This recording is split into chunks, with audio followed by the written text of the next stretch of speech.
Well, hey again, it's Mark. I'm the amateur cowboy. Here with my horse Bull, and we're going to do something that's a lot of fun today. We're going to work on picking up different leads at the canter. Now, this is a topic that is black magic to a lot of people, but it really shouldn't be. Picking up leads is something every horse knows how to do. Okay, there's not a horse out there, barring injury or some other problem, that can't pick up either a left or a right lead. And it's really pretty simple. It's which front foot do they lead off with. I remember when I started riding and I heard about picking up leads, and I thought, gosh, that just sounds like rocket science. And it's really not. And here's a couple tricks that I like to think about.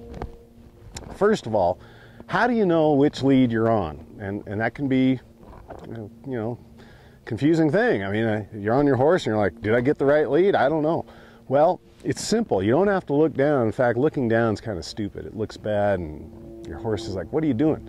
So all you have to do is just figure out, is your right leg forward or is your left leg forward? Because as a horse canters, say on a right lead, they're going to be a little tilted so that they're leaning out with that right foot more than the left. That'll put your right leg forward, and you'll feel it in your hips. You can certainly feel it, you know, in terms of where your legs are. Now, if the horse is on a left lead, it's the opposite. All of a sudden, you'll be a little bit at an angle, and you'll feel like you're not running straight down a line. You're kind of slanted, and your left leg is out in front. So then you know you're on a left lead. So the other thing to keep in mind is, how do you know which lead you want? Well, let's say you're working cattle and you want to go head off a calf or something that's running off to your left. You're going to want the left lead. The horse can move much more quickly in a left arc with the left lead. That's simple to remember. Obviously, it's the opposite to the right. If the calf is over there, you're going to want a right lead. But this is where it gets just slightly confusing. Is as I want to cue for a right lead, what I'm going to do, there are three things, and one of them involves my left leg. So the calf is over there. I'm going to look. I'm going to pick up on the rein, not pull back, pick up to allow the horse to lift his shoulder. That will allow him to step out with the right leg, the right front leg, which is what we want. Now, this is the confusing part. It's not that confusing, but I'm going to use my left leg to cue. So a lot of us, including me, usually I cue with both legs. If I want more speed, I cue with both legs. That's a normal thing. But when you want a specific canter lead, or a lope, same thing, canter lope, we're gonna look, pick up, and cue with the opposite leg. Okay? What this does is it allows the horse to position. Okay, actually, I don't know if you can see my hips. I think you can. I'm going to position the horse to where his hips go towards the direction I want to canter off to, and then he steps out and he goes into that canter when I apply the leg. Okay. Now, some people talk about using your seat, and I think that's a good idea.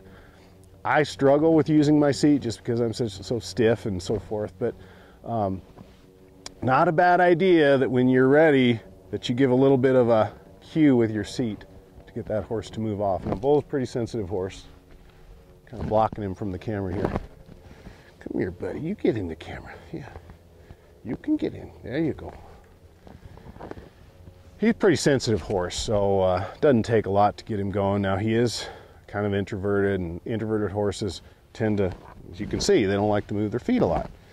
But this horse does like to run. He actually goes back to both War Admiral and Man of War, and so he's got some thoroughbred in there, pretty famous bloodlines. And once he gets going, he likes to go. Now, that used to manifest itself in this way.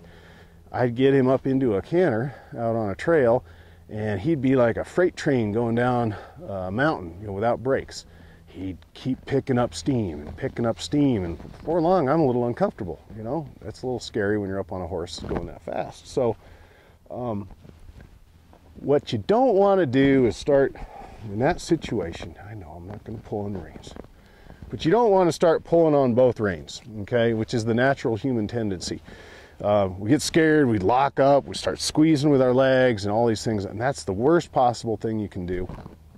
what I'm going to do in this little arena here is really work on trying to keep my body loose and flowing with the horse. That makes it easy on him. I'm not going to be squeezing with my legs going, oh crap, I'm going too fast. But if you were out on a trail and you got your horse into a canter and he was going too fast for your liking, if you're a great rider, you could just ride it out. You could even ask for more speed before long the horse says, oh boy, I don't want to do that. So that's one way of dealing with it. But the other way is a traditional one-rein stop. And we're not going to mimic a one-rein stop here, but essentially, let's say you dropped one rein, it was on the ground, you could still stop your horse. In fact, that's a better way to stop your horse. There you go, buddy. Come on. Come on. Yeah, boy, go forward. Yeah. That's a better way to stop your horse, especially in a snaffle bit like this. One rein rather than two. Two-rein pull makes the horse lean forward. He gets more weight on those front legs. Before long, he feels like he's running downhill and he's going to fight you all the way. If you can get him, I know, come on. If you can get him, attaboy, to where he will just, he's a little sensitive right now. Come on, bull. Attaboy, yeah, attaboy. I'm just going to try to bend his head. Attaboy. That's all I'm asking for. There. You get him to bend that head, and if you're smart enough to think of it at the time, which you won't be if you're scared, and you apply a little bit of rear leg to the hind quarter, he'll just disengage, is what we call that, and he'll stop. So just trying to say, don't ever try to stop your horse with both reins. It's not a good idea. Now, well-trained horse, and he's getting there, we don't apply any rein at all. We just go, breathe in, let out the air, and stop riding, and he stops, just like that. Now, he'll do that at the walk, and he'll even do that sometimes at the trot, where he'll just stop for me. But he won't do it at the canter. So these are things we're working up to. Last comment before I get on.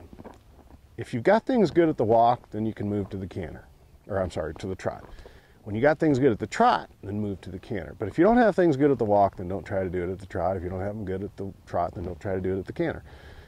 The faster the horse is going, the more emotion generally for both horse and human. So it just gets harder and things happen faster. So the other thing you'll notice, we're in a small arena here, and this is a good place to practice your canter before you get out on the trail. Now, I canter this horse all the time out on the trail. It's no big deal, but we're not great at it. And so for us to work at it in here, especially trying to pick up the right lead or the left lead when I ask for it, these are good things to do inside an arena before we try to do them out on the trail.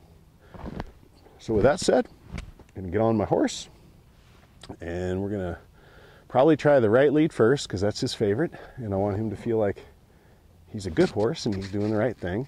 And then once we kind of got that down, then we'll go ahead and try the left. Now, one other point I should mention here is I've got 3 other horses. This is his herd. They're in this little arena with us, and typically your horse will pick up a canter more easily heading towards the herd or the barn than away. So we'll have an easy time of it going that way because the barn's down there and the horses are down there. That's where the hay is, and all those good things, the water. And then coming back is where it gets a little more difficult, but that'll be fun to watch. So with that, let me get on my horse and we'll give it a shot.